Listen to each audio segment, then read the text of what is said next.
কত টাকা লাখ লাখ টাকা খরচ করে সভা করিচ্ছে, তাহলে সন্ধ্যার সময় এটি যত বক্তা আছে, যত গজল কথে, এনাদের দেখা উচিত ছিল যে ওখানে দেখা একেবারে দেখা যাচ্ছে এখন তো। আপনি তো অনেকক্ষণের মাস্তানি দিচ্ছেন।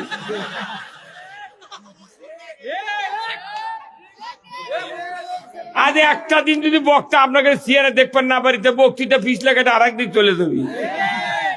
কতক্ষণ এটি মনে করেন 4টা বল যদি দেওয়া যায়, থামেন 4টা বল আছে 32 ওয়াটের 4টা বল 350 করে দাম।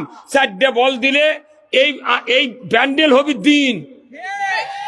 সেটা না করে ফকিন্নির ঘরের যে রড বাল্ব নাই সেই বাল্ব দিয়েছে।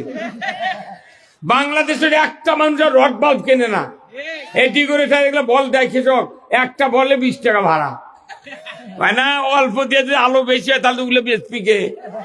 কতক্ষণ টাকা এটি যে সুন্দর আলো আছে, ধন্যবাদ। ইনকে যদি 4টা উঠে দিলে হয়নি, কোন রড বাল্ব লাগতো না। তাহলে উপর থেকে আলো হলে মানুষের মুখ খালি সোনার লাগান থেকে বানো হলে কথা কে ভাই বেজার হলেন। আমি আবার অন্যায় সহ্য করি না, বুঝতে পারছেন কথা। আমার বাপও যদি অন্যায় করে, আমার বাপক বলেছি, আব্বা আপনি কি কাম করছেন, এই 10-12টা শোল আমরা আপনার জন্মানো, আপনি এত শোল লেছেন কে? মায়ের বুড়ি খেলে আমার মায়ের শোল কোমল হয়নি। বাপক কখন আমি সেই বিলিয়ার কত কত এই যে কি সুন্দর আলো, ইনকে 4টা উঠি দিলে দিন হয়ে গেল। কেবা কি কথা খারাপ কোন?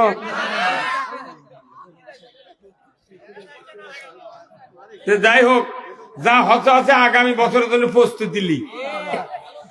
হায় আল্লাহ। যাই হোক, আলো মোট লিয়ে যাও ওসমানী সিটি মিলনায়তন, গানের আড্ডা, পূজার আড্ডা লিয়ে যার দিক, আর মুসলমানিকে আন্দারের মধ্যে মরুক।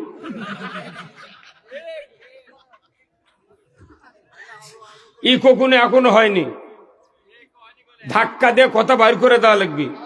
এটি থামলে তখনই থামে যাচ্ছে, তাহলে মজা আছে। এখন ডিজিটাল যুগ, মাইকও ডিজিটাল হওয়া লাগবে। বক্তৃতা করতে আর কষ্ট করা যাবে না, কথা ঠিক কিনা?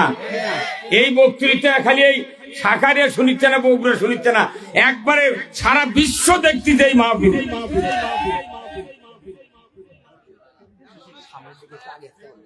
না আমি আর পারবো না, বিছনা এটি দাও, নাল বাড়িতে চাপ দল্লি আসো।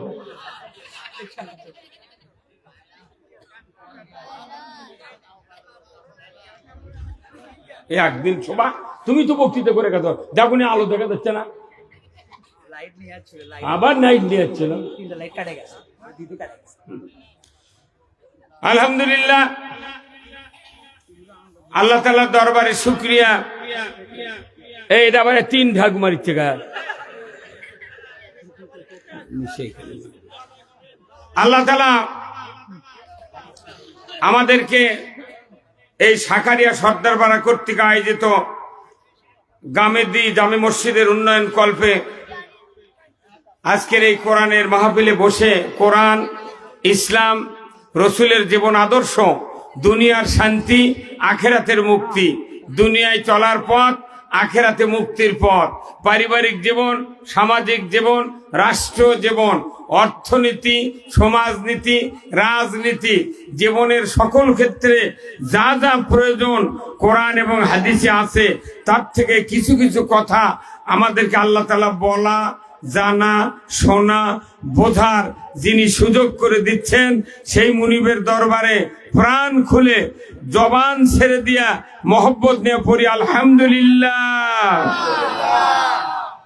লাখো কোটি দরুদ ও সালাম বিশ্ব মানবতার মুক্তির দিশারি জনাব মুহাম্মদ রাসূলুল্লাহ সাল্লাল্লাহু আলাইহি সাল্লামের উপর নাজিল হোক, যিনি হলেন তামাম পৃথিবীর শ্রেষ্ঠ বাবা, শ্রেষ্ঠ স্বামী, শ্রেষ্ঠ নানা, শ্রেষ্ঠ যোদ্ধা, শ্রেষ্ঠ সেনাপতি, শ্রেষ্ঠ ইমাম, শ্রেষ্ঠ রাজনীতিবিদ, শ্রেষ্ঠ সরকার।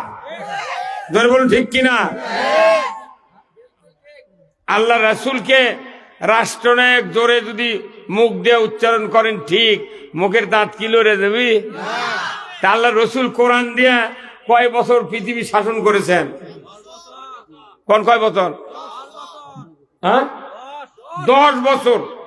মাই খেলা তোমারা কবে কে ওর ক্ষেত্রে শুনবি, তোরা শুনে শুনে তো পণ্ডিত হয়ে গেছে। কোরআন দিয়ে নবীজি মদিনার মসজিদে মিম্বরে বসে থেকে বাংলাদেশের মতো 27টা রাষ্ট্র একত্র করলে যে পরিধি হয়, এই পরিমাণ জমিনে রাজত্ব করেছেন কোরআন দিয়ে কয় বছর? 10 বছর।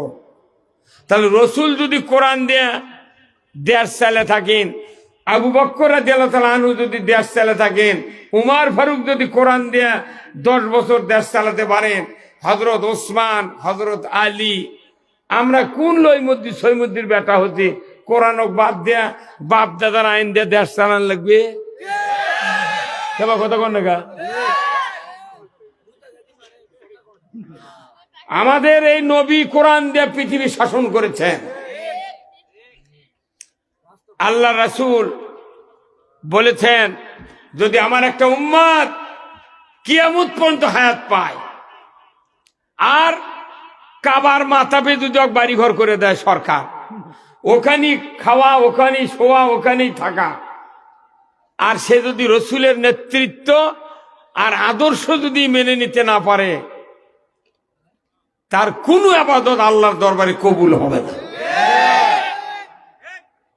আমরা নামাজের প্রতিপক্ষ আছি, রোজার পক্ষে, দাড়ির পক্ষে, টুপির পক্ষে, খাতনার পক্ষে, জুব্বার পক্ষে, হজের পক্ষে, উমরার পক্ষে, তসবির পক্ষে, জিকিরের পক্ষে, ওযুর পক্ষে, সব পক্ষে আছি।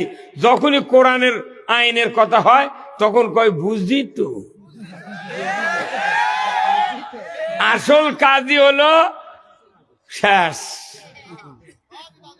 এই বাংলাদেশে বলেন তো একটা মোনাজাত আছে, একে মূর্খ মানুষের থেকে শুরু করে মুফতি পর্যন্ত জানে, একবার চৌকিদারের থেকে প্রধানমন্ত্রী পর্যন্ত জানে ওই মোনাজাত। হাত তুললি ওই মোনাজাত করে। সেই মোনাজাতের কন্ত কি? রব্বির হামহুমা।